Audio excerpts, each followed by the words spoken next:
Rumah sakit lapangan darurat COVID-19 Kitawaya milik Pemprov Sulawesi Utara ini menjadi lokasi karantina 3 WNA asal Tiongkok berstatus probable Omicron. Ketiganya diisolasi terpusat oleh Satgas COVID-19 Provinsi Sulawesi Utara. 3 WNA asal Tiongkok tersebut merupakan pekerja asing yang masuk Indonesia melalui Bandara Internasional Samratulangi Manado pada 7 Desember lalu dengan penerbangan pesawat charter. Mereka hanya transit di Manado untuk melanjutkan perjalanan ke sejumlah daerah untuk bekerja di proyek strategis nasional. 3 warga negara asing ini asimptomatik atau tidak mengalami gejala. Tetapi SOP standar untuk isolasi tetap kita kerjakan, kita lakukan dari Satgas Penanganan COVID Provinsi Sulawesi Utara sehingga harus dibawa ke rumah isolasi terpusat di Kitawaya. Masyarakat tidak perlu panik. Rumah sakit darurat Wisma Atlet Kemayoran memberlakukan kebijakan lockdown selama 7 hari, mulai hari ini hingga 23 Desember mendatang setelah varian Omicron ditemukan. Pengawasan di Wisma Atlet pun diperketat. Seluruh tenaga kesehatan dan petugas Wisma Atlet tidak diperbolehkan keluar masuk area Wisma Atlet dengan bebas. Itu tidak boleh ada orang keluar masuk. Ya. Boleh ada orang keluar masuk tapi menggunakan prosedur yang ketat, yaitu menggunakan hazmat nanti. Hazmat. Jadi misalkan nanti ada dokter spesialis yang memang dia karena dibutuhkan di beberapa rumah sakit, dia masih harus bisa keluar masuk, tapi dia akan menggunakan hazmat. Pemerintah mengkonfirmasi 1 kasus positif Omicron di Indonesia dan 5 kasus probable Omicron. 3 kasus disebut berada di Manado, Sulawesi Utara, dan 2 kasus lainnya berada dalam pengawasan Wisma Atlet Jakarta. Kasus probable Omicron. Jadi belum pasti Omicron, tapi karena kita melakukan tes PCR dengan spesifikasi yang khusus, istilahnya SGTF atau S Gene Target Failure, kita mendeteksi ada 5 kasus yang probable Omicron. 2 kasus adalah warga negara Indonesia yang baru kembali dari Amerika Serikat dan Inggris. Kedua warga negara Indonesia ini sekarang sedang diisolasi di Wisma Atlet. 3 kasus probable lainnya adalah warga negara asing dari Tiongkok yang datang ke Manado dan sekarang sedang diisolasi di karantina Manado. Meskipun Omicron dinyatakan sudah masuk ke Indonesia, tapi Presiden Jokowi meminta masyarakat untuk tidak panik. Sementara itu, kebijakan PPKM jelang Nataru pun hingga saat ini belum ada perubahan. Tim Liputan, Kompas TV. Saudara, Menteri Kesehatan menyebut 1 kasus positif Omicron dan ada 5 kasus probable Omicron. Apakah dengan terkonfirmasinya Omicron di Indonesia ini akan membuat pemerintah mengubah aturan PPKM dan aturan soal libur Natal dan Tahun Baru? Kita akan bahas bersama pengamat kebijakan publik Rian Nugroho, lalu ada Dr. Erlina Burhan, dan juga juru bicara Menteri Perhubungan Adhita Irawati yang bergabung melalui sambungan telepon. Selamat malam Pak Rian. Selamat malam Bu Erlina, selamat malam Mbak Adhita. Selamat malam, Sofi. Oke, saya mau ke Mbak Adhita terlebih dulu ya, Pak Rian dan Bu Erlina ya. Jadi begini, ini Omicron sudah terdeteksi di Indonesia. Masalahnya sebentar lagi sudah masuk fase libur Natal dan Tahun Baru. Bahkan sejumlah perjalanan darat, laut, dan juga udara ini sudah makin kesini makin meningkat. Apakah Kementerian Perhubungan akan mengganti kebijakan soal aturan terkait libur dan Natal Tahun Baru atau tetap dengan kebijakan PPKM yang ada saat ini? Ya, Sofi, seperti yang sebelum-sebelumnya, setiap kali ada syarat perjalanan dan penyesuaian-penyesuaiannya, itu kita lakukan selalu bersama-sama ya, dengan Satgas Penanganan COVID-19 dan juga tentu kementerian dan lembaga yang terkait. Jadi memang tidak kami lakukan sendiri, dan dalam hal ini tentu lead-nya atau koordinasinya itu akan bermuara kepada Satgas Penanganan COVID-19. Sampai hari ini syarat perjalanan ini masih seperti yang ada sekarang, tetapi kami tentu melakukan peningkatan pengawasan dalam hal implementasi protokol kesehatan, baik itu di simpul transportasi maupun di dalam moda transportasinya. Sedangkan untuk Nataru, baru saja kami juga menerbitkan surat edaran yang nantinya akan berlaku mulai tanggal 24 Desember sampai dengan 2 Januari, yang ini sebenarnya rujukannya juga dari Satgas. Oke. Dan sampai saat ini memang masih akan diberlakukan, dan tadi juga sudah disebutkan syarat-syaratnya, dan memang belum ada perubahan. Namun demikian tentu kami akan terus berkoordinasi, Sofi, khususnya dengan Satgas ya, apakah akan ditinjau lagi dan kemudian dilakukan penyesuaian, sambil kita melihat juga dinamika yang berkembang nantinya. Gitu. Oke, jadi sampai sejauh ini memang aturan yang diberlakukan pemerintah saat ini belum ada perubahan sambil menunggu evaluasi lebih lanjut. Tapi biasanya Mbak Adita, evaluasi itu kan dilakukan tiap Senin ini kalau kita lihat kebiasaan pemerintah. Nah, kira-kira untuk Senin depan apakah mungkin dari Kementerian Perhubungan sudah mendengar apa yang akan dibahas terkait dengan aturan Natal dan Tahun Baru? Iya, memang betul. Evaluasi PPKM itu sekarang kan dilakukan memang setiap hari Senin dan itu langsung dipimpin oleh Bapak Presiden ya. Apakah nantinya akan disesuaikan lagi? Tentu ini satu hal yang kami di kementerian dan lembaga memang harus membahas dulu, Sofi, untuk kemudian diberikan masukan kepada Presiden. Nah, ini masih dalam tahap pembahasan nantinya di lintas kementerian dan lembaga.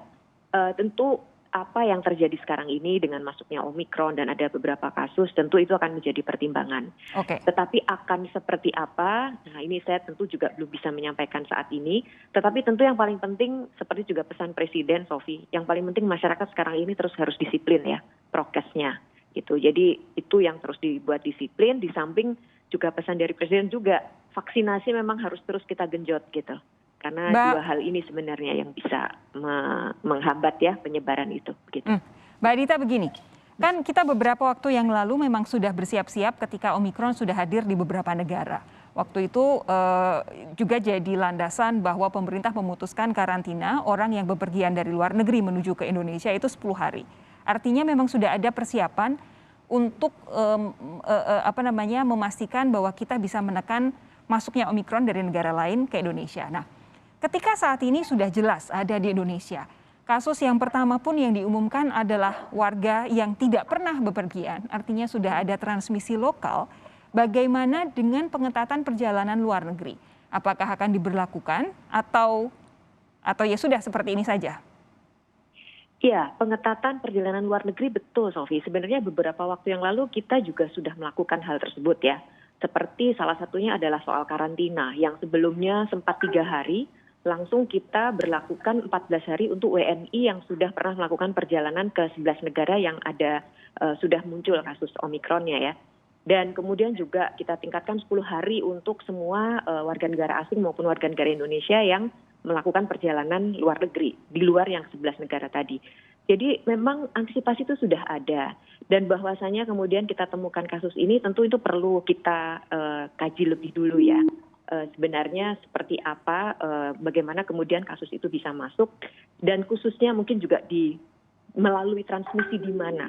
Itu memang perlu untuk kita kemudian based on data ya, untuk kemudian melakukan penyesuaian-penyesuaian atau perubahan-perubahan ketentuan begitu. Oke, saya pindah ke Bu Erlina. Bu Erlina, apa kira-kira kemungkinan terburuknya dari masuknya varian Omikron ke Indonesia yang sudah terdeteksi saat ini? Ya, jadi kan kita sudah tahu bahwa Omikron ini sangat infeksius. Sangat menular ya? Sangat menular. Oke. Ya. Jadi kalau memang tidak digalakkan upaya pencegahan, nanti saya khawatir walaupun dikatakan gejalanya ringan-ringan saja, bahkan untuk orang yang sudah divaksin lengkap itu sebagian besar tanpa gejala. Tetapi kita juga mesti memikirkan kelompok-kelompok yang memang sistem imunnya rendah. Betul. Contohnya adalah lansia. Dan kita tahu di Indonesia lansia itu cakupan imunisasinya masih rendah.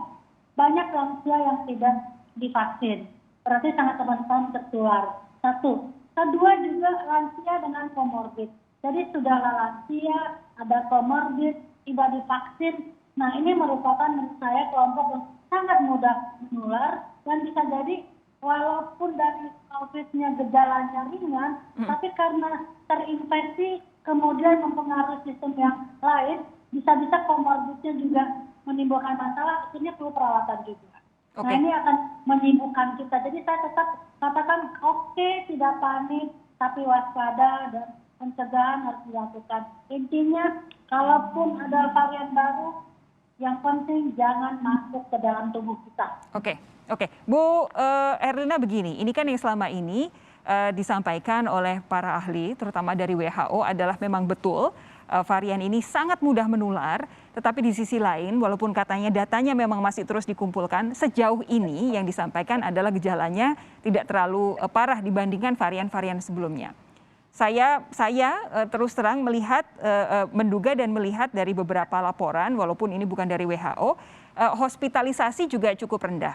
Tapi yang masalahnya adalah ketika penularan itu tidak terkendali, jumlahnya banyak, sekecil apapun persentase ini kan juga akan jadi banyak juga jumlah manusianya kan. Kira-kira kita siap tidak untuk menghadapi yang seperti itu? Ya, jadi kalau kita melihat pengalaman lonjakan kasus di bulan Juli dan Agustus akibat Delta, ya yang sangat-sangat parah dan dengan angka kematian yang tinggi, sebetulnya kita sudah berpengalaman. Tapi nggak mau dong kita mengulang pengalaman buruk ya.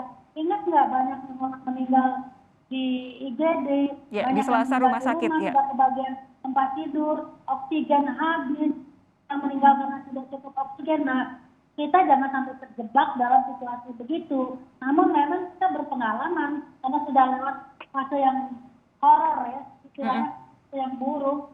Tapi tentu saja apapun itu saya ingin sampaikan kepada masyarakat, sakit itu tidak enak. Ya, betul. Dan Sofi benar tadi mengatakan, kalau kasusnya tinggi banget, sekecil apapun yang dirawat, jumlahnya akan tetap tinggi kalau kejadiannya sangat-sangat tinggi. Dan kita juga akan kewalahan kalau kita tidak melakukan upaya prevention. Oke, tidak panik atau waspada. Tadi sudah kita dengar penjelasan dari Mbak Adita, sudah kita dengar juga apa yang jadi concern dari Bu Erlina. Saya mau tanya ke Pak Rian. Pak Rian, kalau Anda mendengar dua sisi ini dari pemerintah dan juga dari dokter, kira-kira yang sebenarnya harus dilakukan pemerintah saat ini itu apa sih? Saya kira Mbak Adita sangat tepat, Bu Erlina juga bagus.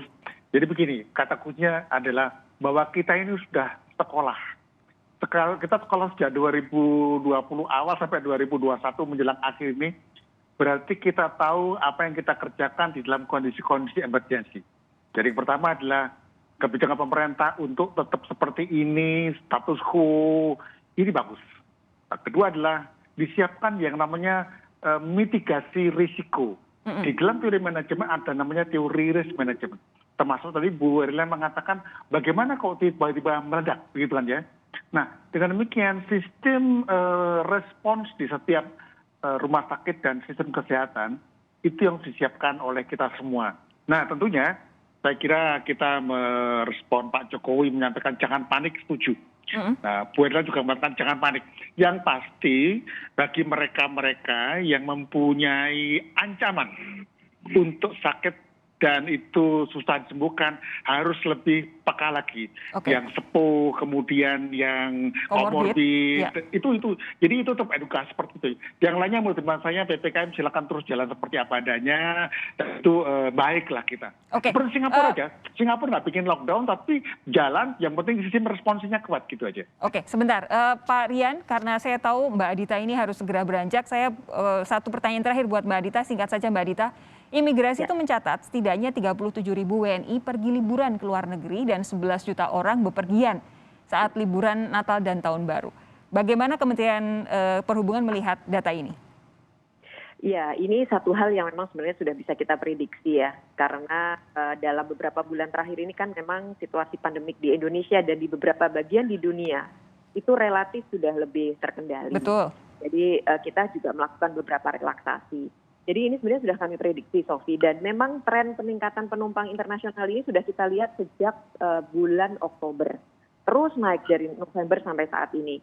Ya, apa yang kita lakukan sekali lagi bahwa untuk syarat perjalanan kami tentu akan merujuk kepada Satgas ya. Tetapi yang juga tidak kalah penting pengawasan di lapangan. Ini satu hal yang meskipun ketentuannya sudah ada, ini memang ada kecenderungan masyarakat kita mungkin kadang-kadang abai ya, tidak jaga jarak, tidak menggunakan protokol kesehatan. Nah, ini yang terus kita tingkatkan pengawasannya dan itu bekerja sama juga dengan Satgas khususnya bandara ya. Dan bandara terbesar yang dijadikan tempat pintu masuk internasional memang Bandara Soekarno-Hatta. Soekarno-Hatta, Jadi ya itu prioritas utama kita dan saat ini memang peningkatan terjadi luar biasa, akan tetapi ya kita tentu upaya terbaik ya untuk melakukan pengendalian. Screening yang perlu, saya hanya ingin mengingatkan Mbak Adita, kemarin saya melihat di Twitter Ernest komedian dan sutradara Ernest Prakasa itu menyatakan bahwa ketika ia bepergian di salah satu terminal di Bandara Soekarno-Hatta tidak ada pemeriksaan tes swab di situ. Jadi mungkin memang harus kita evaluasi bersama untuk screening ini. Mbak Adita, terima kasih. Boleh saya klarifikasi sebentar? Silakan. Ini karena memang sudah digitalisasi, Sofi. Ini juga masyarakat yang bertanya ya. Karena sebenarnya sekarang di pintu masuk SUTA itu sudah ada satu device untuk memvalidasi. Apabila yang bersangkutan sudah melakukan tes dan syarat itu di tempat yang sudah terintegrasi dengan Kementerian Kesehatan, itu otomatis secara digital datanya sudah masuk. Sehingga memang tidak dilakukan lagi pemeriksaan secara manual. Ini sebenarnya memudahkan penumpang, tapi mungkin banyak yang belum tahu ya, sehingga dipikir tidak diperiksa gitu. Baik. Baik, terima kasih Mbak Adita, saya tahu Anda harus beranjak. Sudah bergabung bersama kami, terima kasih. Kita ketemu lagi lain waktu. Bu Erlina dan Pak Rian tetap di sini ya. Kita nanti akan lanjutkan di segmen selanjutnya. Saya jeda sejenak dulu saudara, Sapa Indonesia Malam akan segera kembali.